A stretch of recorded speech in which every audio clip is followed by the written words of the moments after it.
चल पड़ी भाई, चल पड़ी। एक तो चलती ही नहीं है यार, पारा नो क्या इशू है इसके साथ। Ouch.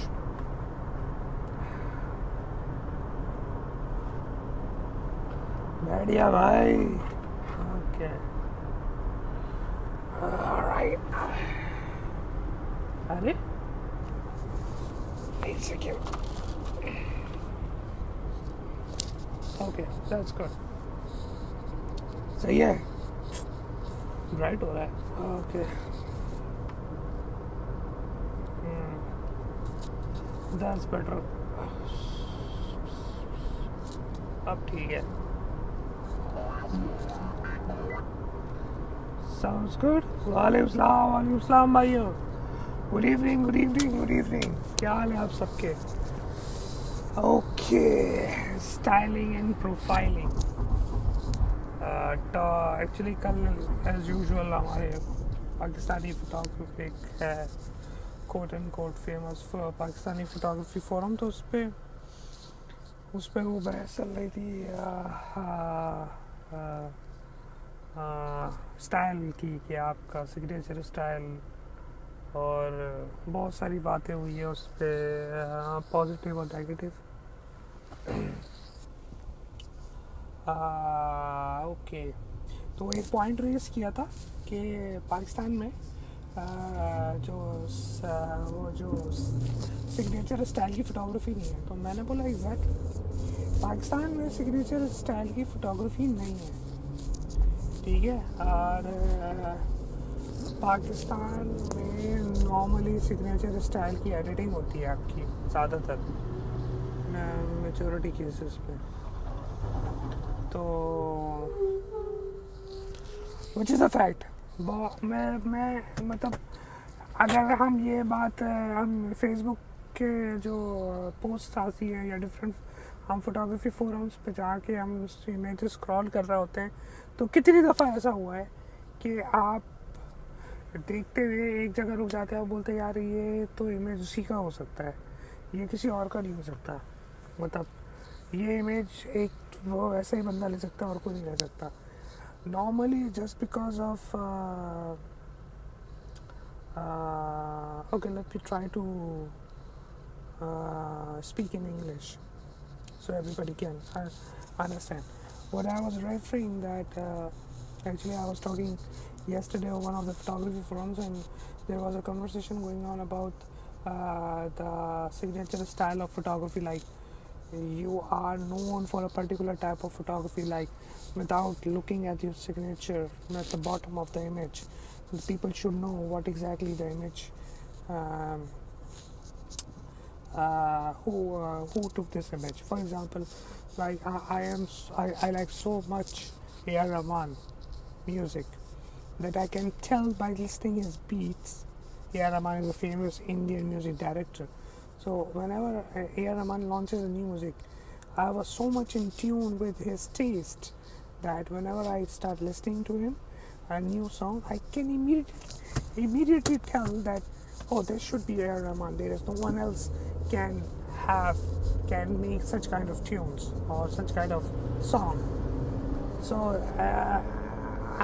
this is the way it should be. Like this is exactly what I will say about Joe McNally. Like by looking at his image and by the way he decorates the scene, I can immediately tell only Joe McNally can decorate the scene with so many flashes, and only Joe McNally can control the light in this specific way, no one else. Now you are see, people are learning over the period of time. They always do. And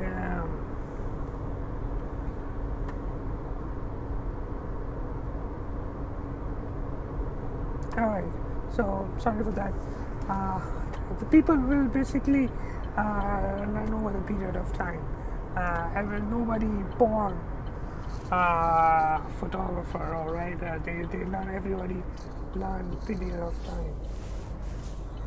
So I learned over the period of time. Obviously, I'm still learning, and the thing that I learned in the initial stage of my photography, there are a few basic things I quickly learned, and one of them was, if you are inspired from certain photographer, and you're trying to copy that photographer, you eventually become a shadow of that photographer.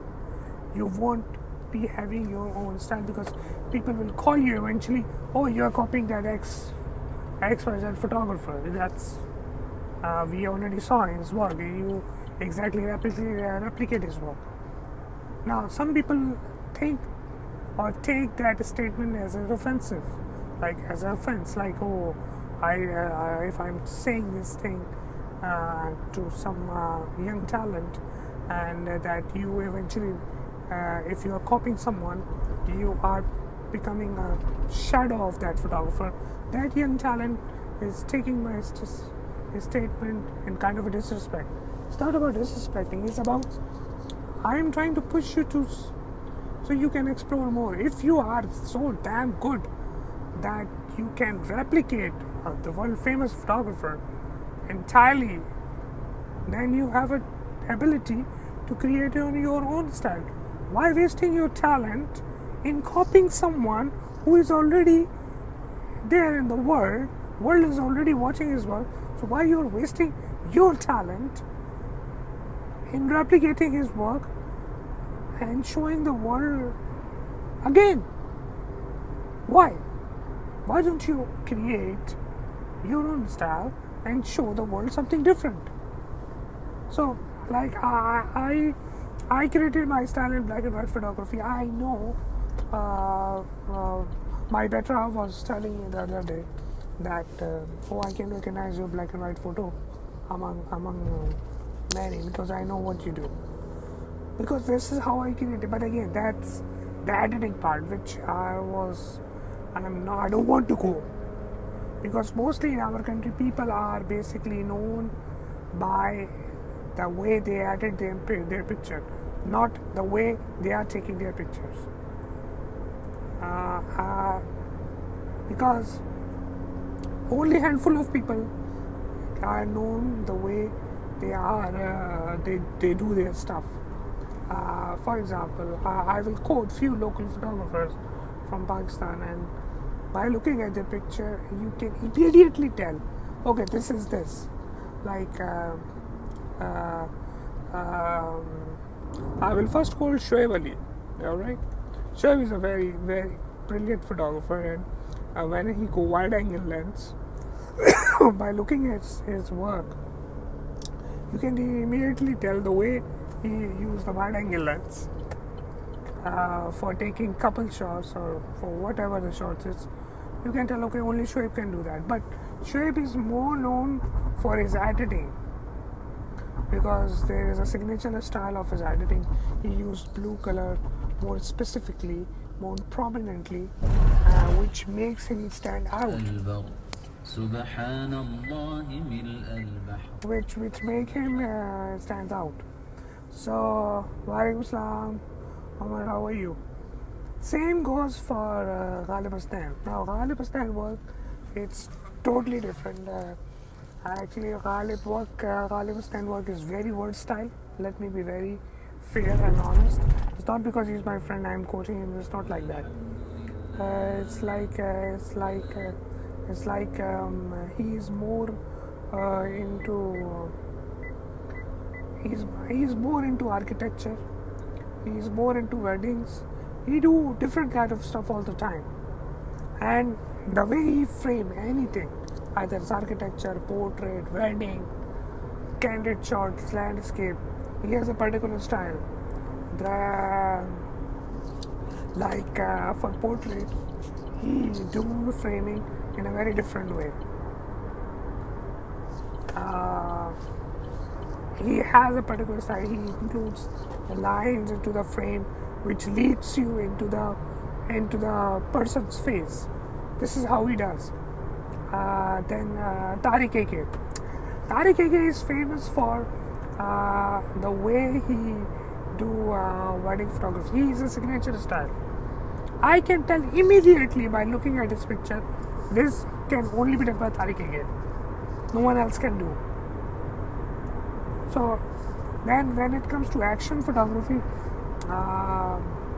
Israr is I don't have to say much about Israr, because Israr work is more into action and more into different kind of genre. He done almost every kind of genre. That's what I love about that person.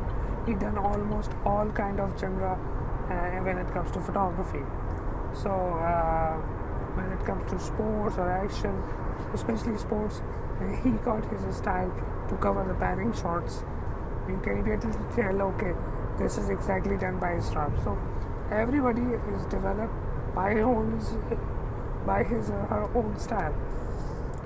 But again, how many so what I'm trying to say is, how many of us really known by our photography? See, people take editing and photography as one entity. Okay, that's one thing, complete package. That's not the case. There are high-end retouchers or high-end editors. So our photographer doing editing and taking photographs together. So we are mixing them. No, photography is something else. Editing is totally something else. We are known more as an editor. We are more known for, and we are getting our business more of the way we are treating our image, not the way we are taking our image. How many times you see an image based on the frame, not based on the way it is edited? How many times you have noticed the frame and you immediately know that this frame can only be captured by X photographer? How many times?